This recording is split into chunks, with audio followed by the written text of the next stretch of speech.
Bonjour, aujourd'hui je vous propose une recette de smoothie vert à la courgette. Il sera sans banane.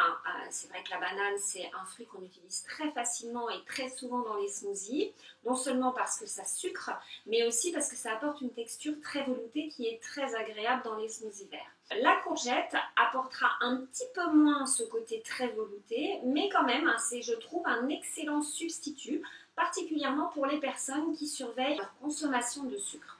Alors à la base déjà, un smoothie vert qui est un mélange de fruits ou de légumes avec des feuilles vertes mixées avec un liquide est déjà un excellent repas pour les personnes qui surveillent leur taux de glycémie. Parce que dans un smoothie, il y a beaucoup de fibres, contrairement à un jus où vous n'avez plus de fibres du tout. C'est le principe, c'est la grosse différence. Les deux ont leurs avantages.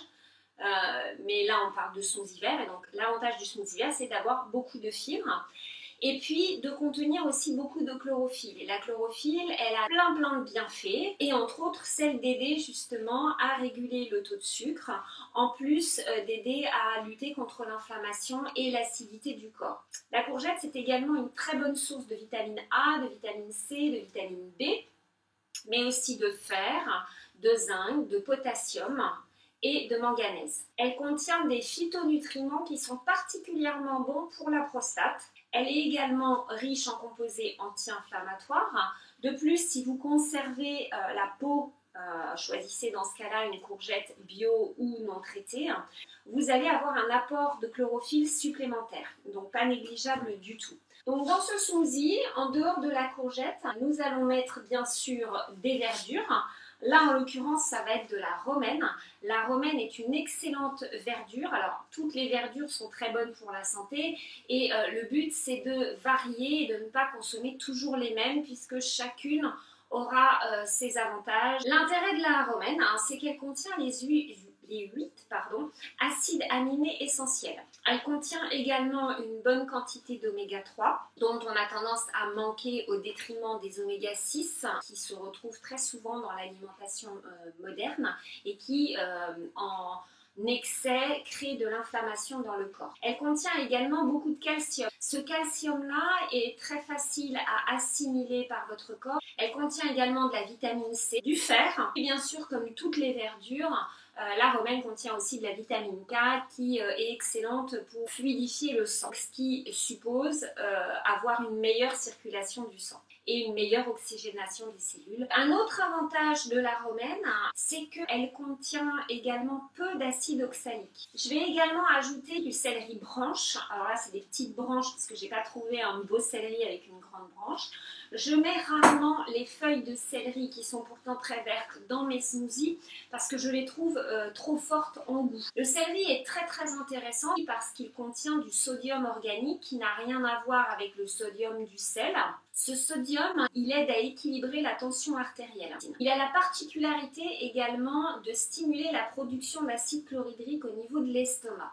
Si vous avez des problèmes de digestion au niveau de l'estomac et que vous avez par exemple des reflux gastriques, de l'acidité, c'est probablement non pas parce que vous avez trop d'acidité mais que vous en manquez. Si vous n'avez pas une alimentation qui soutient la production d'acide chlorhydrique au niveau de l'estomac, vous allez avoir ces effets secondaires. Les verdures en général et le céleri en particulier aide à stimuler la production de cet acide chlorhydrique par l'estomac. Après toutes ces verdures, auxquelles vous pouvez d'ailleurs ajouter des graines germées, par exemple celui-ci c'est un mix gourmet, vous avez du trèfle, de la moutarde, du radis, de la cressonnette, voilà, dans ces mélanges-là, vous avez donc beaucoup de nutriments différents pour finalement un investissement vraiment minimum. Pour les personnes qui justement ont du mal à trouver des verdures bio de qualité ou sauvages, les graines germées sont une excellente alternative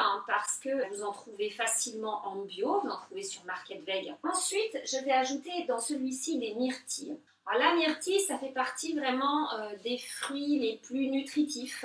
La myrtille, elle est excellente pour les yeux, par exemple. Essayez de de trouver des myrtilles sauvages. Les myrtilles sauvages, comme toutes les plantes sauvages, sont encore plus nutritives que les plantes cultivées. Les myrtilles sont également d'excellents chélateurs de métaux lourds. Dans ce smoothie-là, je vais ajouter une épice. Alors dans beaucoup de mes smoothies verts le matin, j'ajoute du curcuma et du gingembre. J'ai fait une vidéo sur le sujet, c'est pourquoi vous ne digérez pas votre smoothie vert. Dans ce smoothie-là, on va ajouter de la cannelle. Ça aide à réguler le taux de sucre. C'est intéressant justement pour ceux qui ont un problème avec le sucre et qui ont un palais sucré mais qui ont envie de sucrer moins. La cannelle, ça satisfait justement cette envie de sucre. La cannelle, elle soutient également la fonction cérébrale, comme par exemple la mémoire. Elle a énormément de propriétés antiseptiques, ce qui fait que c'est également une épice qui est excellente pour les dents. Pour faire un repas complet d'un smoothie vert, il faut un petit peu l'enrichir, notamment en protéines, surtout si vous avez une alimentation végétale. Si vous n'êtes pas dans le cadre d'un nettoyage, bien sûr. Alors, sachez quand même qu'il y a déjà beaucoup de protéines dans les feuilles vertes sous forme d'acides aminés. Et votre corps, il se sert de ces acides aminés pour faire des protéines qui vont être plus faciles à assimiler pour vous. Donc, vous ne manquerez pas de protéines en consommant suffisamment de feuilles vertes. Dans ce smoothie, soit vous ajoutez des graines de chanvre. Alors, les graines de chanvre ont cette particularité de contenir un petit peu de chlorophylle. C'est une des rares graines qui contient de la chlorophylle. Et on peut le voir, c'est un petit peu vert la graine quand vous l'avez achetée décortiquée. C'est une aussi des seules graines qui a un équilibre parfait en oméga 3 et oméga 6 pour la consommation humaine. Ça ne contient pas ou extrêmement peu, donc ça ne vous fera pas planer, de THC, c'est du chanvre alimentaire. Donc, les graines de chanvre sont également très bonnes pour la santé du cerveau et la santé du cœur parce qu'elles contiennent de la lécithine. Et la lécithine, c'est un composant majoritaire des membranes des cellules. Donc très intéressant d'ajouter cette graine de temps en temps. Vous pourriez l'utiliser sous forme d'huile. Le problème de l'huile de chanvre, c'est que déjà elle rancit très rapidement. Donc elle ne se garde pas longtemps, il faut vraiment la garder au frais. L'huile reste quand même un produit transformé qui n'a plus de fibres dedans. Donc vous allez avoir tendance à consommer un petit peu trop de graisse par rapport à ce que vous avez vraiment besoin. Alors que sous forme de graines, vous aurez également les fibres et puis tous les autres nutriments. Si vous n'avez pas de graines de chanvre, vous pouvez aussi utiliser la purée de graines de chanvre. Alors prenez de la purée qui soit crue bien évidemment, sinon vous n'aurez pas tous les bienfaits du chanvre. Ça peut être plus pratique d'avoir une purée. Ça se garde plus longtemps que l'huile parce que justement dans la purée vous avez toutes les fibres et les fibres jouent un rôle antioxydant. Donc ça peut être intéressant d'avoir un petit assortiment de purée crue. La purée, autant les autres purées, je ne les garde pas au réfrigérateur, elles se conservent très bien, les purées crues que j'ai en tout cas, elles se conservent très bien à température ambiante, autant le chanvre, il faut le consommer, le garder quand même au frais. Donc là du coup, une purée, vous allez en mettre moins que des graines forcément. Si vous n'êtes pas fan du chanvre, vous pouvez très bien remplacer par des graines de chia ou kia, je ne sais jamais comment on dit.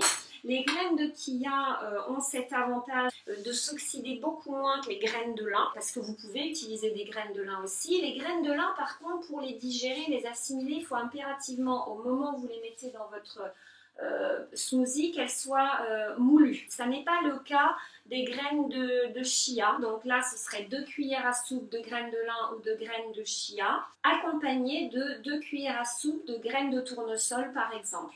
Les graines de tournesol ont cet avantage d'être mieux assimilées par les personnes qui ont des problèmes avec les graisses, justement. Elles sont beaucoup moins grasses. Si vous prenez des graines de tournesol, choisissez-les de préférence activées. Donc, vous pouvez le faire vous-même ou vous les trouvez chez Market Veg déjà activées, c'est-à-dire qu'elles ont été trempées, débarrassées de leurs inhibiteurs d'enzymes et puis déshydratées à basse température pour garder tous leurs nutriments et suffisamment déshydratées justement pour que ça se garde très longtemps. Donc c'est très très pratique de les avoir comme ça. Si vous le faites vous-même, faites-en des grandes quantités d'un seul coup, ça vous évitera de faire tourner votre déshydrateur plusieurs fois. Vous pourriez rajouter un petit peu d'avocat éventuellement. Si vous supportez la graisse et que vous avez une activité physique un petit peu plus soutenue, que vous faites du sport par exemple, l'avocat est vraiment une graisse, moi, que je trouve très facile à assimiler, beaucoup plus que les autres. Je ne consommerai pas ce smoothie avec des graines tous les jours, moi personnellement, parce que ça ne me conviendrait pas. Mais ça peut vous convenir, c'est à vous de voir. Exceptionnellement, ça me va très bien. Vous pouvez également enrichir bien sûr votre smoothie avec une bonne poudre verte. Vous pouvez mettre de la spiruline, vous pouvez mettre de la chlorella. J'aime beaucoup utiliser cette poudre Juice SOS parce qu'elle est hyper complète. Voilà, il y a beaucoup de jus dedans, d'herbes, il y a des algues, il y a des probiotiques, des enzymes digestives. Donc pour moi, elle est hyper complète. On va passer à la préparation du smoothie.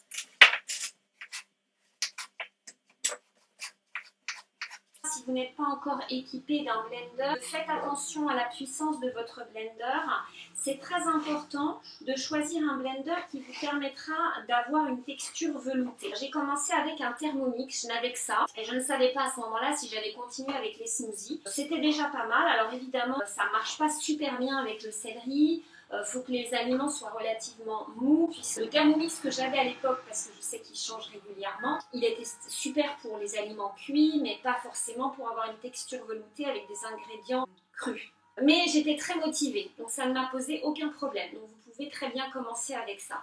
Toutefois, j'insiste bien sur le fait que pour avoir du plaisir à boire votre smoothie, il faut que le résultat soit le plus velouté possible. Ça n'est pas nécessaire de dépenser une fortune pour avoir un blender de grande qualité. Vous en trouvez à des prix très raisonnables qui sont pas chers du tout. Vous en trouverez un lien vers une boutique avec laquelle je travaille sous cette vidéo qui propose des blenders vraiment très abordables qui vous donnent un résultat mais complètement satisfaisant.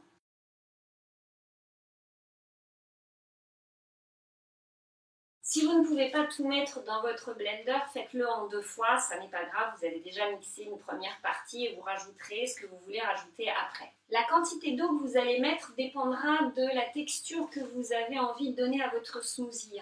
Si vous aimez manger votre smoothie avec cuillère, un peu comme une compote, mettez peu d'eau. Si vous aimez le boire vraiment très liquide, vous allez mettre plus d'eau.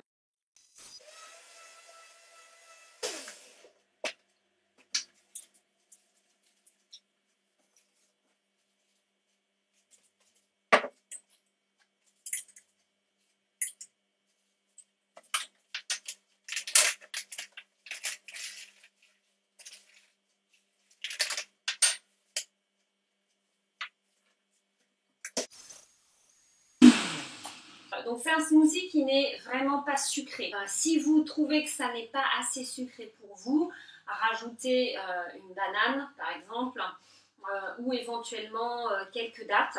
Évitez bien sûr les sucrants transformés, utilisez de préférence des fruits. Si vous voulez un goût quand même sucré, sans avoir d'incidence sur votre taux de glycémie, prenez de la stevia. Elle existe en poudre et en liquide. Cette quantité d'ingrédients me permet donc d'avoir un bon litre de smoothie vert, ce qui est l'idéal par jour à consommer, surtout si vous voulez avoir des effets vraiment significatifs sur votre santé.